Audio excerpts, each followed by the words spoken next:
بسم الله الرحمن الرحيم تبارك الذي بيده الملك وهو على كل شيء قدير الذي خلق الموت والحياة ليبلوكم أيكم أحسن عملا وهو العزيز الغفور الذي خلق سبع سماوات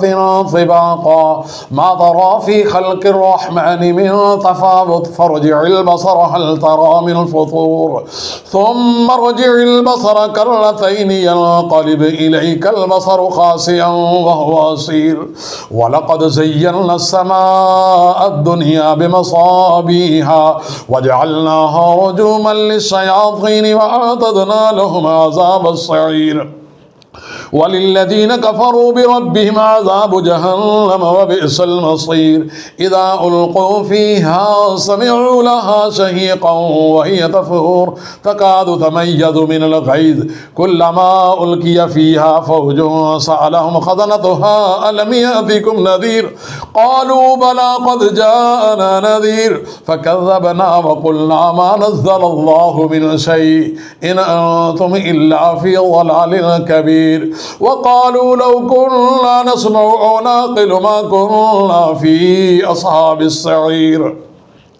فاعترفوا بذنبهم فسحقا لأصحاب السعير إن الذين يخشون ربهم بالغيب لهم مغفرة وأجر كبير وأسروا قولكم أو اجهروا به إنه عليم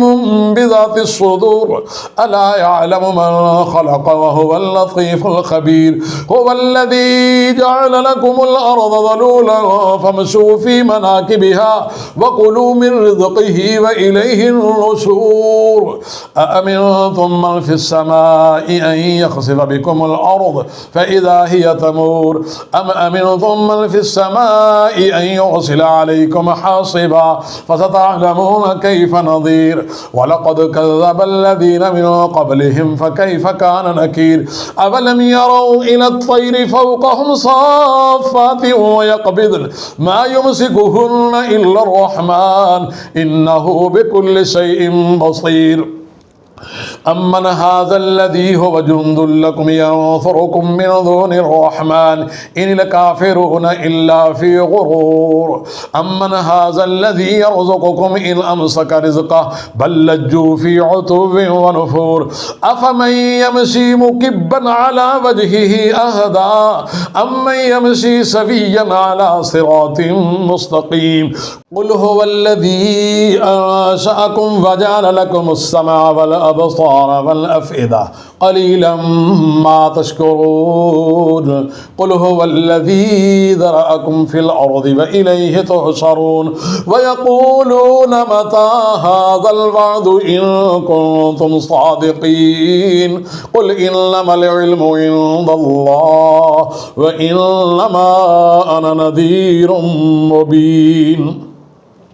فلما رأوه زلفة سيئت وجوه الذين كفروا وقيل هذا الذي كنتم به تدعون قل أرأيتم إن أهلكني الله ومن معي أو رحمنا فمن يجير الكافرين من عذاب أليم قل هو الرحمن آمنا به وعليه توكلنا فستعلمون من هو في ضلال